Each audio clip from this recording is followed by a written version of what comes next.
고린도전서 3장 10절부터 15절까지입니다. 내게 주신 하나님의 은혜를 따라 내가 지혜로운 건축자와 같이 터를 닦아두매 다른 이가 그 위에 세우나 그러나 각각 어떻게 그 위에 세울까를 조심할지니라. 이 닦아둔 것 외에 능히 다른 터를 닦아둘 자가 없으니 이 터는 곧 예수 그리스도라. 만일 누구든지 금이나 은이나 보석이나 나무나 풀이나 짚으로 이 터 위에 세우면 각 사람의 공적이 나타날 터인데 그 날의 공적을 밝히리니 이는 불로 나타내고 그 불이 각 사람의 공적이 어떠한 것을 시험할 것임이라. 만일 누구든지 그 위에 세운 공적이 그대로 있으면 상을 받고 누구든지 그 공적이 불타면 해를 받으리니 그러나 자신은 구원을 받되 불 가운데서 받은 것 같으리라. 아멘. 기도하겠습니다. 하나님, 또 이 시간 주의 말씀을 우리가 보면서 예수 그리스도께서 우리에게 또 어떠한 분으로 오셨고 우리가 주를 믿는 것이 또 무엇인가를 깨달아 알아가면서 그 믿음의 길에서 누릴 수 있는 그 감사함이 우리의 심령에 풍성이 넘치는 은혜 허락해 주시옵소서. 예수님 이름으로 기도합니다. 아멘. 오늘 본문에 보시면은 이 터라는 말이 있고 공적이라는 그 말이 있습니다. 공적이라는 말은 그 예전 성경에는 공력으로 그렇게 되어 있는데 공로로 인정될 수 있는 업적, 그렇게 이해를 하시면 될 겁니다. 먼저 오늘 본문을 쉽게 좀 풀이에 설명하자면 이런 겁니다. 사도 바울이 터를 닦았습니다. 그리고 다른 사람이 그 위에 집을 세우는데 동일한 집을 세우지는 않을 것 아니겠습니까? 어떤 사람은 금으로 세울 수 있고 어떤 사람은 은으로 세울 수 있고 어떤 사람은 보석으로 세우고 또 어떤 사람 나무 또 뭐 집 이렇게 각기 다른 곳으로 이제 집을 세웠단 말이에요. 그러면은 이제 그에 따라 업적도 있지 않겠냔 말입니다. 우리가 볼 때에는 그 업적 본문대로 이제 공적이라고 해 보십시다. 그 공적이 다르게 보이는 게 당연한 거예요. 뭐 금으로 세우고 은으로 세우고 이런 거에 비해서 나무나 풀은 좀 가치가 없다. 그렇게 좀 다르게 보이지 않겠습니까? 자, 그럴 때 공적이 다르게 보일 때 그 공적이 어떠한가를 알기 위해서 시험을 하는데 어떻게 시험을 하는가 하면 불로 시험을 한다. 그렇게 말을 합니다. 그래서 만약에 그 공적이 불 가운데에 그대로 있으면은 그 공적에 의해서 상을 주겠다. 이렇게 얘기하고.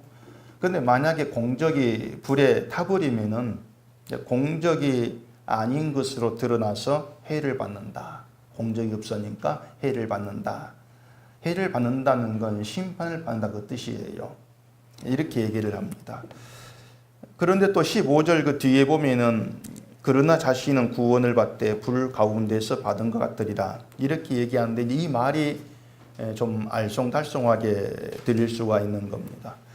그 15절 다시 보시면 누구든지 그 공적이 불타면 해를 받으리니 그러나 자신은 구원을 받되 불 가운데서 받은 것 같으리라.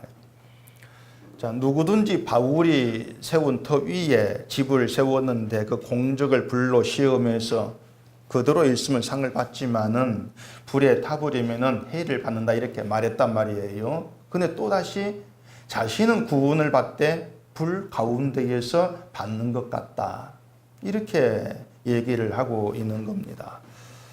그 불 가운데에서 구원을 받는다는 걸 대부분의 이제 분들이 그 구원은 겨우 구원받는 거야. 가까스로 구원받는 거야. 이런 식으로 이제 해석을 합니다. 어떤 사람은 또 부끄러운 구원 이렇게도 얘기를 하죠. 그 14절 보시면 만일 누구든지 그 위에 세운 공적이 그대로 있으면 상을 받고 이렇게 있기 때문에 이 구절과 연결해 가지고 구원을 두 가지로 나누어서 얘기를 하는 거예요. 하나는 공적이 인정되어 가지고 상을 받는 좀 자랑스러운 그런 구원을 얘기하고 또 하나는 공적이 불에 타버려 가지고 인정되지 않는, 그래서 공적이 없는 상태에서 겨우 구원받는 거, 이렇게 그 구원을 둘로 나누어 얘기하면서 뭔가 좀 가치가 다른 차별적인 그런 구원으로 얘기한 사람들이 또 있는 겁니다. 이 본문을 가지고. 지난주에 말씀을 드렸지만은 이제 이런 말이 성경적으로 아주 그 잘못되어 있다는 거 우리가 좀 상식적으로 생각해 봐도 얼른 알 수가 있는 문제예요. 어떻게 구원이 그렇게 두 가지로 나눌 수가 있느냐. 뭐 자랑스러운 구원이 있고 겨우 받는 구원이 있고 이렇게 어떻게 나누어질 수가 있는가. 조금만 좀 상식적으로 성경적으로 생각해 봐도 금방 알 수가 있는 이제 그런 문제란 말입니다. 그러니까 상 받고 뭐 자랑스럽게 들어가는 그런 천국이 있고, 뭐 상도 받지 못하고 부끄럽게 기죽은 상태에서 들어가는 그런 구원이 있다, 천국이 있다, 뭐 이러한 얘기가 되어지는 것인데, 도대체 이 천국에서 한쪽은 자기 공적을 자랑을 하고 다른 한쪽은 자랑할 게 없어가지고 부끄러워하고, 이게 말이 안 되지 않습니까? 천국인데, 구원인데. 근데 사람들이 그렇게 차별이 있는 걸 당연하게 생각을 하고 있는 거예요. 차별이 있다는 것을. 왜냐면은 이 세상 사고방식이 그렇기 때문에 그런 겁니다. 이 땅의 기준과 습성이 그래요. 그러니까 세상은 공적을 이제 기준해가지고 그 공적이 있는 사람과 없는 사람, 또 공적이 있어도 공적이 좀 많은 사람과 적은 사람, 늘 이렇게 차별해 간단 말이에요. 그래서 지난주 말한 것처럼 상급의 차별도 이제 그런 이제 기준서 나오게 되어지는 것인데, 근데 그건 세상의 습성이에요. 이 땅의 습성일 뿐이고, 또 그런 습성으로 인해서 사람을 각기 다르게 이제 평가를 해 버린다는 겁니다. 그런 습성이 고린도 교회로 하여금 분파를 발생하게 만든 거예요. 그래 사도 바울은 그 분파에 대해서 이 습성 이렇게 만들었었지 그걸 얘기를 하고 있다 그 말입니다. 그렇기 때문에 바울이 뭔가 차별이 있는 구원 그걸 말할 수가 없다고 하는 거예요. 자, 만약에 일한 공적이 있고 그 공적에 따라서 구원의 질이 달라진다.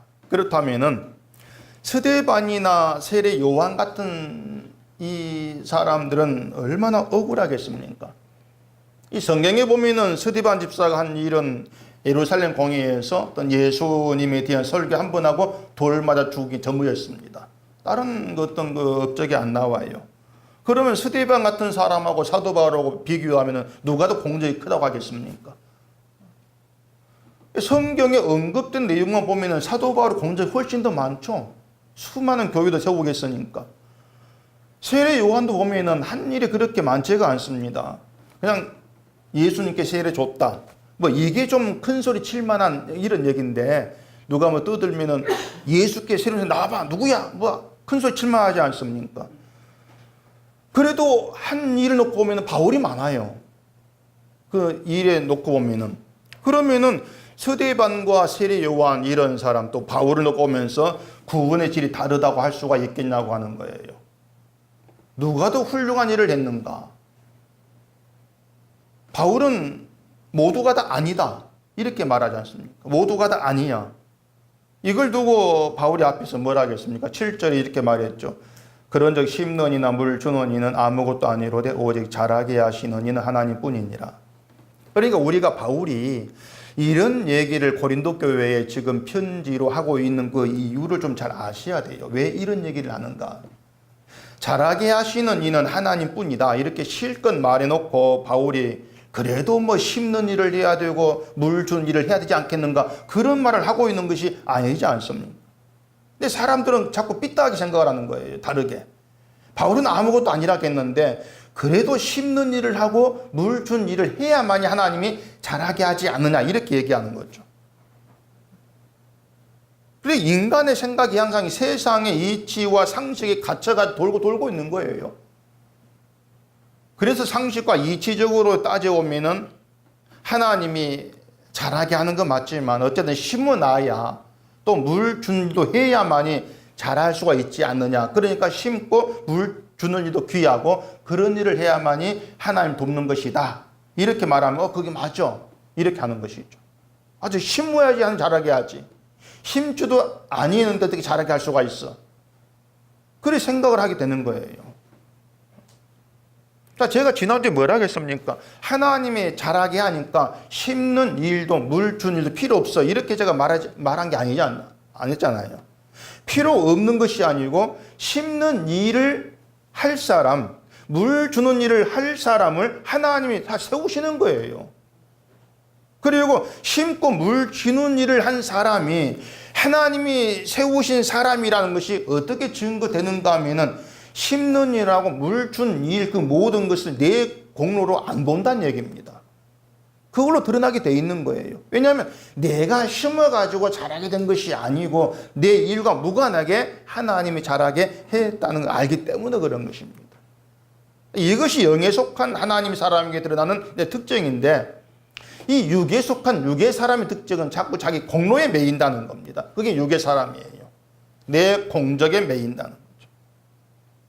그래서 자기에게 공적으로 돌아올 만한 일의 욕심을 이제 내는 것이고 그 일을 하려고 하는 거죠. 공적이 좀 안 될 만한 일은 안 하려고 하는 거예요. 내가 안 돌아오면 내가 뭐하러 해? 공적을 쌓으면 사람들 앞에서 뭔가 신앙이 좀 있고 훌륭한 사람으로 인정이 된다. 그런 생각이 있는 거죠. 그렇게 훌륭한 신앙인으로 살아가면은 어떤 내 좀 가치도 올라가고 또 하나님께 갔을 때 상도 받고 이런 이제 생각들이 있는 겁니다. 이것이 기독교인들의 그 잘못된 이제 그런 그 생각인데 우리가 예수님께 나가는 것은요, 뭔가 치장을 해서 멋있는 모습 나가는 게 아니고요. 지금 있는 내 모습 그대로 나가는 겁니다. 예수께 나가는 것은 지금 내 모습 그대로 나가요. 그 여자분들 외출할 때 보면은 뭐 1시간씩 화장하고 나간다 뭐 이렇게들 하는데 뭐냐 민낯을 보여주기 싫은 거죠. 내 민낯을 거의 뭐 변장수를 발휘해 가지고 이제 뭐 눈앞에 그 시커먼 거 뭐라 합니까? 뭐 스크린가 뭔가 이것도 좀 감추고 또 눈도 좀 크게 이제 그리고 눈썹 뭐 갖다 그리고 붙이고 뭐 이래 해가지고 뭔가 좀 다른 얼굴 해가지고 사람들을 만나고 싶어 하죠. 기독교인들을 보면은 그런 생각들이 많은 것 같아요. 뭔가 부끄러운 모습으로 주 앞에 나가면 안 된다는 그런 생각이 밖에 있는 것 같아요. 근데 예수님은요, 민낯 그대로 나오라는 겁니다. 민낯 그대로 나와라. 치장하지 말라는 거예요. 민낯 그대로 나와가지고 제가 이런 존재입니다. 그걸 그대로 드러내는 걸 기뻐하신다고 하는 거죠. 큰 무리가 예수님께 모였는데 날이 저물었습니다. 제자들은 무리들을 마을로 보내가지고 각자 먹을 걸 사 먹게 합시다. 이렇게 이제 건의를 했죠. 그게 무슨 말인가 하면은 자기 문제는 자기 해결하게 합시다. 그런 뜻이 아니겠습니까? 제자들은 많은 무리의 양식 문제를 자기들이 해결할 수가 없다고 뭐 그 당연히 생각하겠죠. 돈이 없으니까. 그래서 마을로 보내가지고 각자 해결하게 하자 이런 얘기였는데 그걸 아는 예수님이 너희가 먹을 걸 주라 이렇게 말씀을 합니다. 근데 제자들은 우리에게 있는 것은 떡 5개 또 물고기 2마리 뿐입니다. 이제 그게 제자들의 민낯이에요. 그냥 그대로 초라한 거죠. 초라한 이걸 가지고 뭘 하겠습니까? 그게 제자들의 그 심정이었던 겁니다. 예수님은 왜 그것밖에 준비하지 않았느냐? 나무라지를 않고 그냥 그대로 가지고 와. 이렇게 말씀하지 않습니까? 초라한 것, 적은 것 그냥 그대로 가져와라. 그리고 그 오병이어로 5,000명 배불리 먹고 12마리가 남았다는 거죠. 요한복음에서는 오병이어가 아이가 가지고 있던 걸 얘기합니다. 어린아이가. 아이는 약한 존재죠. 그러니까 공적이라고 할 수 있는 일을 할 만한 그런 나이가 안 돼요. 그 아이의 것을 그대로 가져오게 하는 것이죠. 그리고 5,000명을 배부르게 먹인다는 얘기입니다. 자, 장정만 이제 5,000명 이렇게 돼 있으니까 여자 어린이 다 포함하면 10,000명쯤 된다 이렇게들 얘기하죠.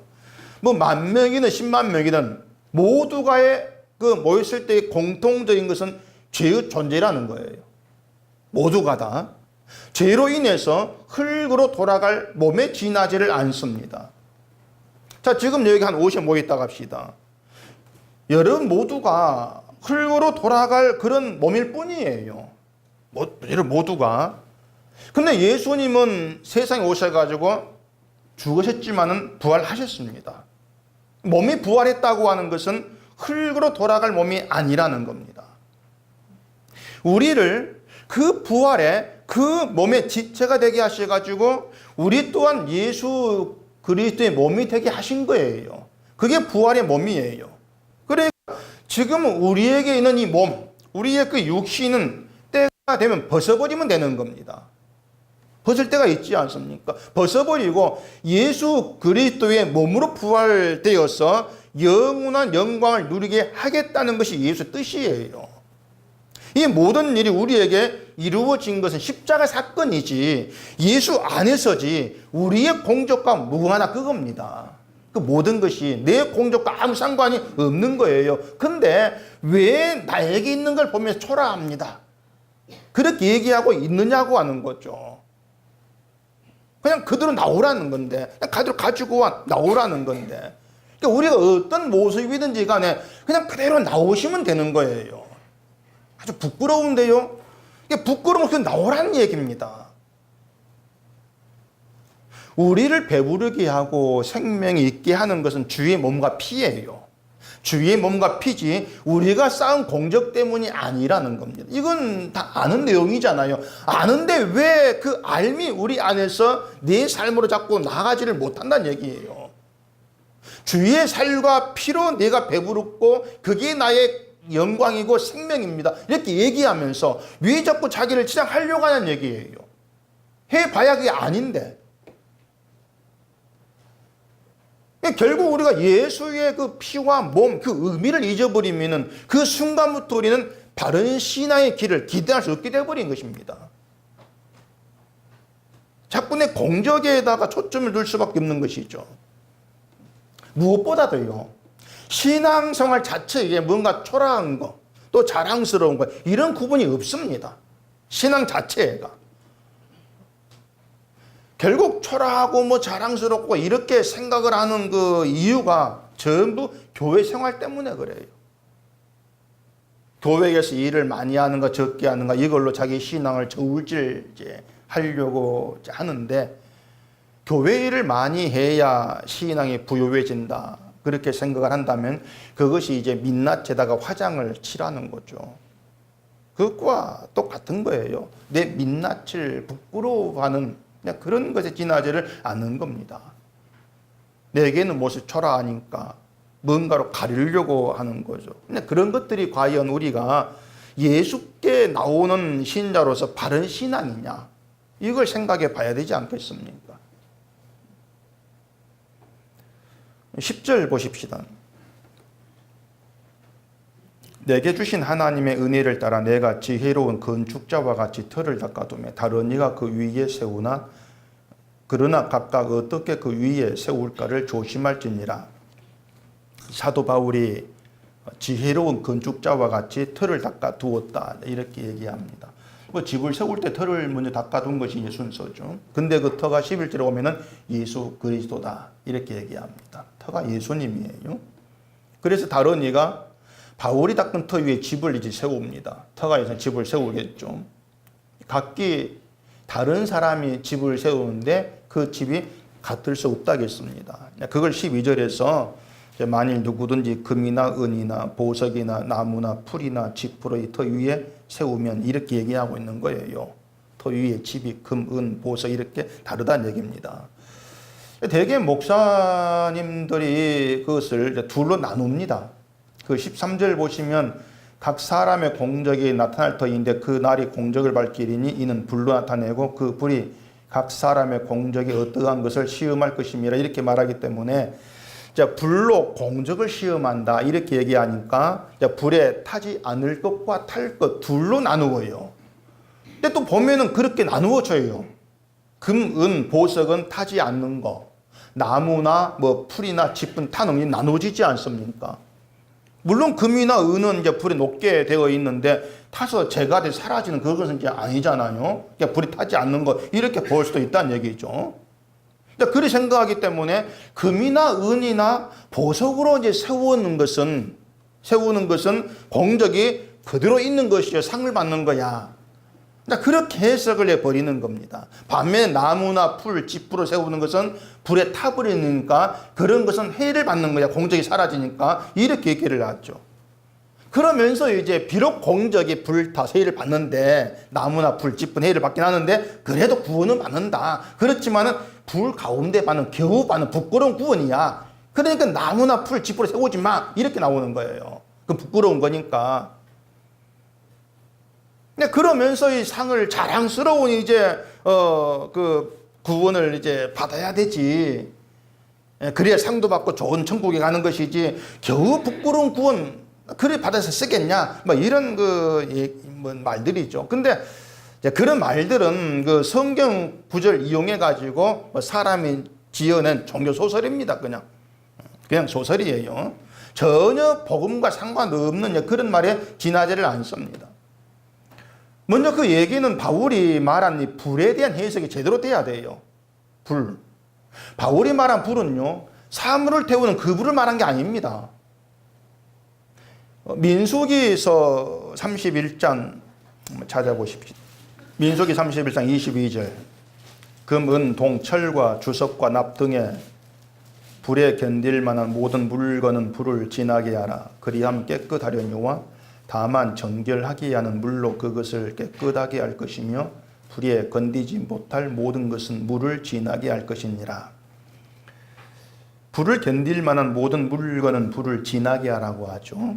불을 지나게 해서 불을 지나면 그것으로 깨끗해진다. 이렇게 얘기하면서 불에 견딜 만한 물건을 앞에서 금, 은, 동, 철, 주석, 납 이렇게 얘기를 하고 있습니다. 그것들은 우리가 보기에 분명히 불에 견딜 만한 것들이에요. 철, 주석, 납, 불에 견딜 만한 것들로 보이지 않습니까? 그럼 그걸로 끝나면 되는데 그 뒤에 나오는 것이 불에 견디지 못할 모든 것은 물을 지나게 한다 이렇게 얘기합니다. 물이 또 튀어나와요. 그러니까 금, 은, 동, 주석, 철 이런 것들은 불에 견딜 만한 것들인데 근데 왜 또 다시 불에 견디지 못할 모든 것에 대해 얘기를 하고 있냐고 하는 것입니다. 이것은 불에 견딜 만한 것 없다 그 뜻입니다. 불에 견딜 만한 건 아무것도 없다. 그래서 불을 지나서 깨끗해지는 그러한 것은 존재하지 아니한다. 그렇게 깨끗하게 되어지는 거 없다는 것을 얘기를 해요. 그렇게 보면 이 바울이 말한 불은 더러운 걸 심판하고 소멸하는 하나님의 불입니다. 심판과 소멸의 불이에요. 신명기나 히브리서에서 오면 하나님을 소멸하는 불 이렇게 얘기합니다. 하나님이 소멸시키는데 그 안에 버틸 수 있는 건 아무것도 없죠. 우리가 보기에는 저건 불을 견딜만해 이렇게 보이는 것들도 못 견디는 것이래요.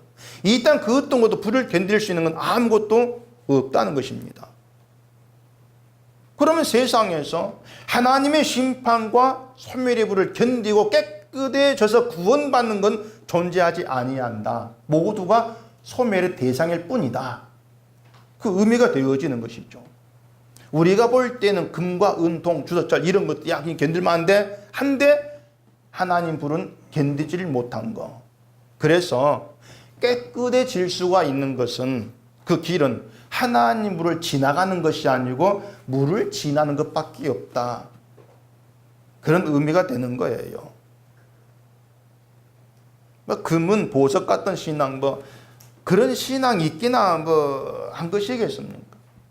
어떤 분은 이걸 성령께서 친히 세우는 신앙, 그게 금은 그런 신앙 이렇게 얘기하는데 바울은 지금 성령이 세운 신앙, 사람이 세운 이걸 지금 얘기하고 있는 게 아니에요.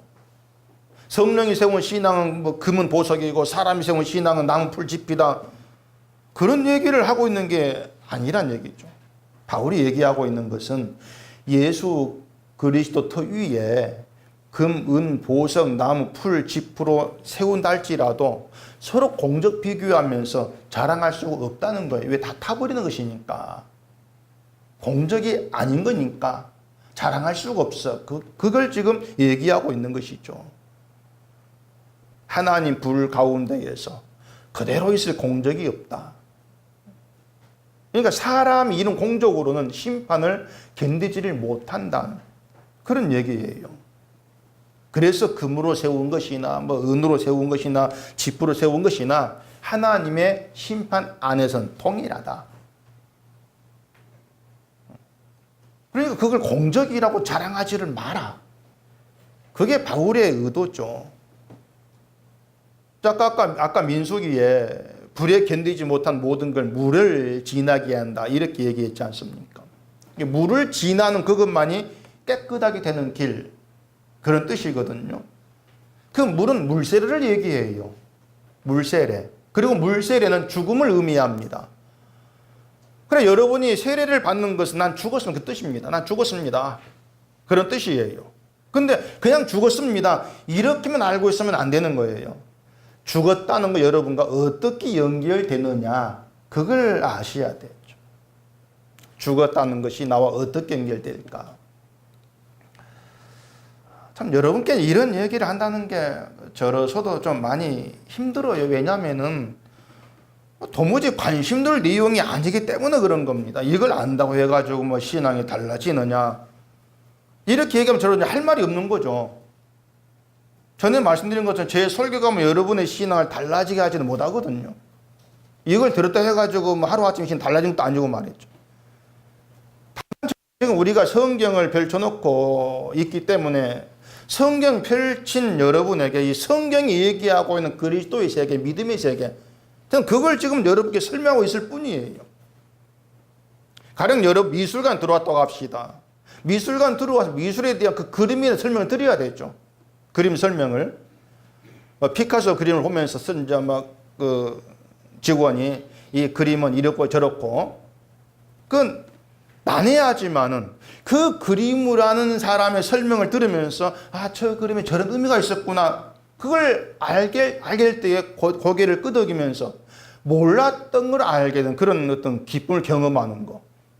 또 그런 게 필요하지 않겠냐고 하는 겁니다. 물론 미술관 들어왔어도 그림에 관심 없을 수가 있죠. 그럼 그것은 그 사람 문제고, 그 사람 문제죠. 그림에 관심 없이 뭐 다른 것에 관심 두고 있다가도 행여 또 그림에 관심이 갈 수 있지 않겠냔 말입니다. 저는 그냥 그런 기대가 있는 거예요.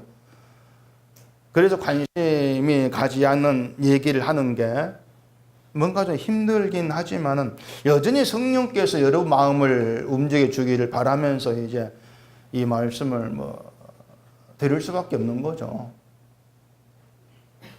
여러분이 관심 두지 아니한다고 제가 다른 얘기를 할 수가 없거든요.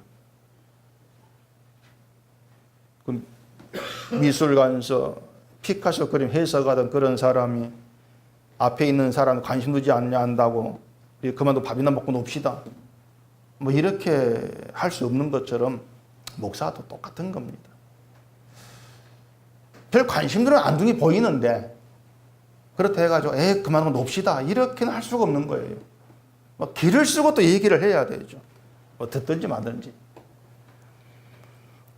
요한일서 한번 찾아보십시오. 요한일서 5장 6절입니다. 이는 물과 피로 임하신 이시니 곧 예수 그리스도시라. 물로만 아니요 물과 피로 임하셨고 증언하시는 이는 성령이시니 성령은 진리니라. 지금 깨끗해지는 것이 뭔가 이 말씀을 드리고 있습니다. 이 얘기가 여러분의 얘기가 되어지려면은 먼저 여러분이 더러운 존재라는 게 인정이 되어야 됩니다. 몸이 더럽다는 것이 아니고 내 속이 더럽다. 속이 더럽다. 인간이라고 하는 것이 깨끗하지 못한 죄로 인한 더러움의 그런 존재고, 그 더러움을 씻지를 못하면은 영원히 멸망으로 들어간다는 것이 하나님의 원칙, 법칙이에요. 그 자체가. 근데 그 더러움을 무엇으로도 깨끗하게 하지를 못하는 겁니다. 불을 지나야 되는데 불을 지날 만한 공적이 우리에게 없어요. 불을 지내서 깨끗해질 수도 없는 거예요. 어떤 공적을 쌓고 또 쌓아도 평생을 쌓아도 그걸로 깨끗해지지를 못하는 겁니다. 그래서 하나님은 약속을 해서 물로 씻게 하겠다 이렇게 하신 거예요. 그 물과 피로 임하신 분이 예수 그리스도라고 하는 겁니다. 물과 피로 임하신 분이. 여기서 예수님이 피로 임했다는 것은 뭐 다들 아실 겁니다. 그런데 물로 임했다, 예수님이. 물로 임하셨다는 것이 무슨 뜻이겠습니까? 예수님이 물로 임하셨다는 것은 세례 요한에게 물로 세례 받은 것과 연관이 있습니다. 예수님이 요한에게 물 세례를 받으신 것은 예수님이 인간으로 오셔서 죄인의 운명, 그 운명으로 들어오신 것을 얘기해요. 그게 예수님 물세례입니다. 물세례 나 죽었습니다. 그 뜻이라겠죠. 죄로 인해 죽어야 되는 것이 인간의 운명인데, 우리 운명인데, 그 우리 운명에 예수님이 들어오셔가지고 내 운명을 다 짊어지고 십자가에 죽으신 거예요. 내 죄를 다 대신 지고 죽으신 거예요. 그러니까 예수님이 하나님의 심판과 저주를 그 홀로 다 받으신 것입니다. 따라서 어떤 공적으로도 불을 지날 수 없는 인간은 물로 임하신 예수 안에서 깨끗해지는 거예요. 그게 물을 지나게 하고 그 말의 의미가 되는 거예요. 물을 지난다.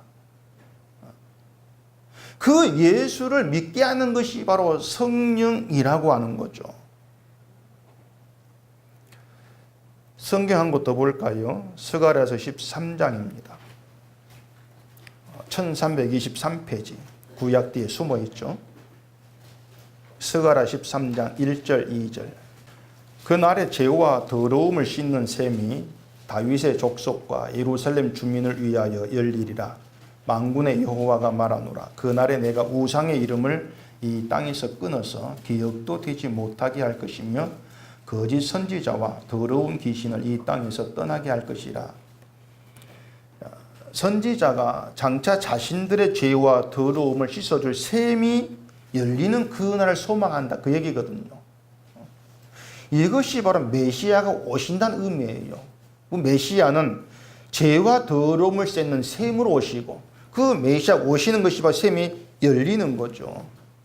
그 당시 이스라엘에는요, 하나님이 세운 정결의식이 있었습니다. 근데 그 어떤 의식을 가지고도 깨끗하게 되지를 못한다는 것을 선지자가 안 거예요. 예수님은 죄와 더러움을 씻는 셈으로 오신 것이고, 그 셈이 오늘 우리에게 열려있다는 얘기입니다. 그럼 누가 그 셈에 들어가 있는 자겠냐고 하는 거죠. 그리고 자기 죄와 더러움을 아는 사람이에요.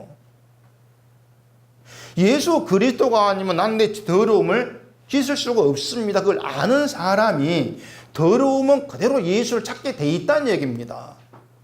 내가 나를 씻고 나 깨끗한 몸으로, 난 괜찮은 몸으로 예수께 나와가지고 난 더러운 그 셈을 찾겠냐 그 말이죠. 그건 아니죠. 난 이만큼 했으니까 상주 있어. 상을 찾을 뿐이죠. 그게 예수를 잘못 찾고 있는, 그게 우상이 되는 거예요. 지금의 기독교의 그 오류가 뭔가 하면은 도무지 자기의 죄와 더러움을 안 보려고 한다는 얘기입니다. 자꾸 그걸 덮으려고 하는 거예요. 깨끗한 척, 괜찮은 척, 늘 그렇게 척척하고 있을 뿐이라는 얘기죠. 때문에 예수를 찾아도 깨끗함을 위해서가 아니고 내가 원하는 걸 위해서 예수를 찾고 늘 그런 것 아니겠습니까? 바울이 닦아둔 터가 예수 그리스도라 이렇게 얘기하거든요. 그리스도의 피가 생명이 우리의 공로란 뜻입니다. 예수 그리스도가 우리의 공로다. 따라서 예수님 위에 세워지는 건 처음부터 예수님 공로 위에 세워지는 겁니다. 여러분의 모두가 예수님의 공로 위에 세워져 있는 거예요. 그러니까 내 공로가 따로 필요치가 않다는 겁니다. 요구하지도 않아요. 그래서 예수 위에서는 무엇으로 세운다 할지라도, 그게 금으로 세우든 뭐 칩으로 세우든 뭘로 세운다 할지라도 이걸 가지고 공로로 내세우지 말라는 얘기예요.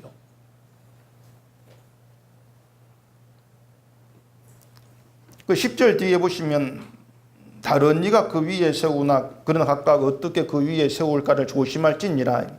이 조심하라 이 말은요, 집을 세운다면 그 터가 그리스도라는 거, 이걸 잊지 말라는 겁니다.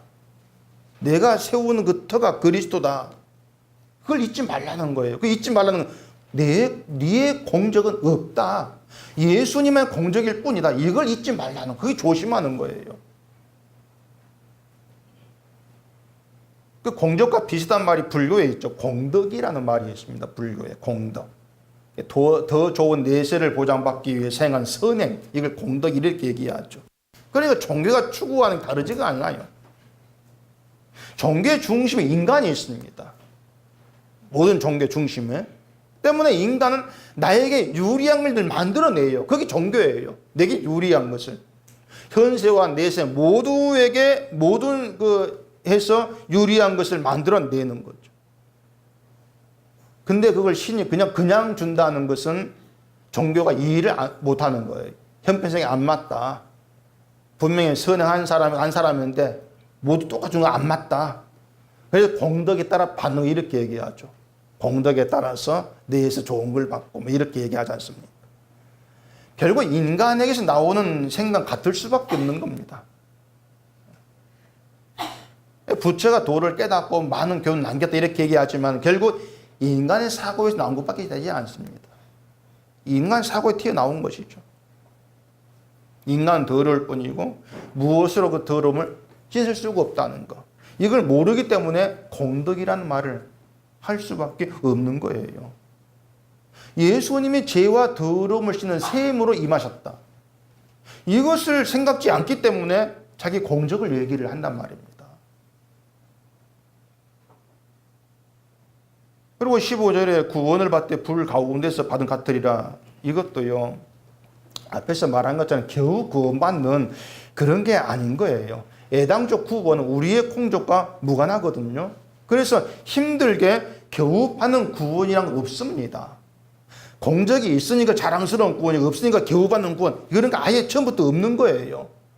불 가운데서 받는 구원이라는 것은 불에 의해서 타지 않고 소멸되지 아니했다 그 말입니다. 그게 그리스도 아니라고 하는 거죠. 심판 속에 심판을 견디는 세계, 그게 예수 아니에요. 그러니까 불 가운데 구원이란 예수님의 그 피의 의미, 그 피의 공로 구원만 이 뜻이에요. 그래서 우리의 터는 예수 그리스도 그 위에 세워진 것이 바로 저와 여러분이라는 것을 놓치면 안 되는 겁니다. 우리가 예수 그리스도 터 위에 세움 받았다는 것 자체가 구원이에요. 그래서 우리는 예수 그리스도 위에서 무엇을 하든지 간에 구원 받은 자로 하는 거예요. 상 받기 위해서도 아니고 구원 받기 위해서도 아니고 이미 모든 걸 받은 자로 행하게 되어진다는 것입니다. 이미 예수님의 공로로 구원 받은 자로 하는 것이기 때문에 내 공적을 챙길 이유가 없지 않습니까? 구원의 기쁨과 감사라고 하는 것은요, 내가 예수 그리스도 터 위에 있다는 그것이 나로 하여금 초라해도 괜찮고 내놓을 거 없어도 괜찮고 자랑할 게 없어도 괜찮은 그런 자로 알게 한다는 겁니다. 그게 기쁨이, 그게 감사예요.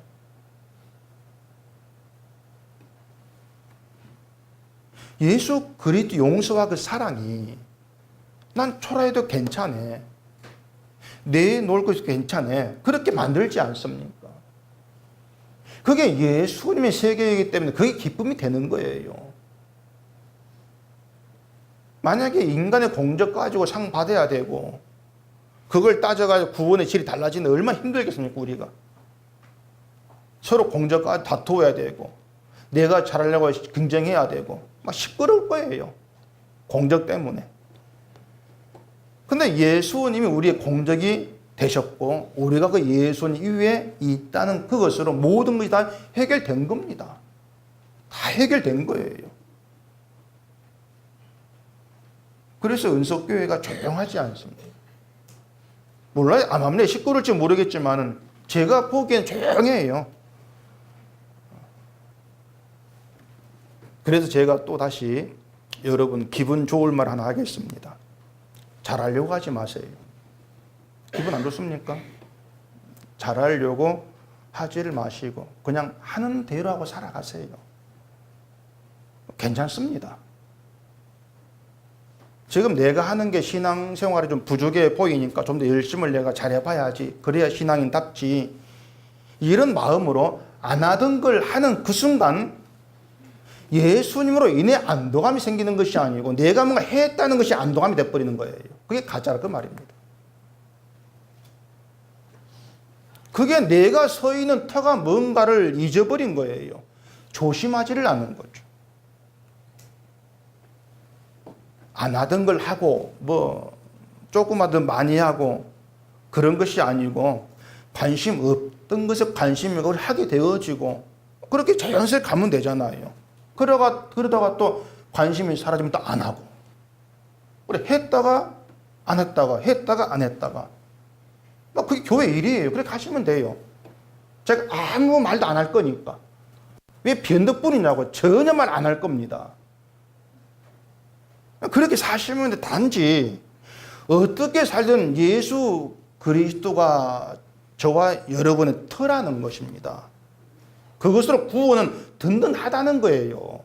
그것으로 예수님이 우리의 든든함이 되신 거, 그걸로 감사하자는 것이죠. 그 든든함이 여러분의 안위가 되어야 한다는 얘기입니다. 초라해도 괜찮은 그렇게 되어져야 한다는 것이죠. 그러면은 나를 든든하게 다른 걸 안 찾아요. 그래서 교회는 예수님으로 충분한 겁니다. 아무런 부족함이 없는 것이죠. 그 예수님이 여러분의 모든 것이 되어 있어요, 이미. 그런데 예수 안에 부족함이 없다. 든든함의 세계다. 완성되어 있는 것인데 자꾸 좀 부족한 것 같고 초라한 것 같고 하면서 내가 뭔가를 보태보려고 하는 이미 그런 것 자체가 믿음에서 벗어난 육의 사람으로 살아가는 그런 모습밖에 안 된다는 걸 여러분이 좀 염두에 두시고 이 바울의 말을 따라서 예수 그리스도 터 위에 세워져 있는 그런 신자로서 예수님이 내 모든 것 그로 인해서 든든함과 평강이 되는 그런 믿음의 경험이 여러분께 날마다 있기를 바랍니다. 기도하겠습니다. 우리 아버지 하나님, 늘 나를 바라보면서 초조해할 때도 있고 부족하다고 생각하면서 내가 스스로 나의 것을 채우려고 할 때가 많이 있습니다. 이러한 모든 것들이 우리가 예수 그리스도 위에 세워져 있음을 보지 않는 것임을 이 시간 또 알게 하시고 우리가 들어와 있는 이 세계가 예수 그리스도라고 하는 완성된 그 세계라는 걸 놓치지 않게 하시고 주님의 공로로 모든 것이 이루어진 그 안에서 주로 이런 든든함과 평강을 누리고 살아가는 저희가 되게 해주시옵소서. 예수님 이름으로 기도합니다.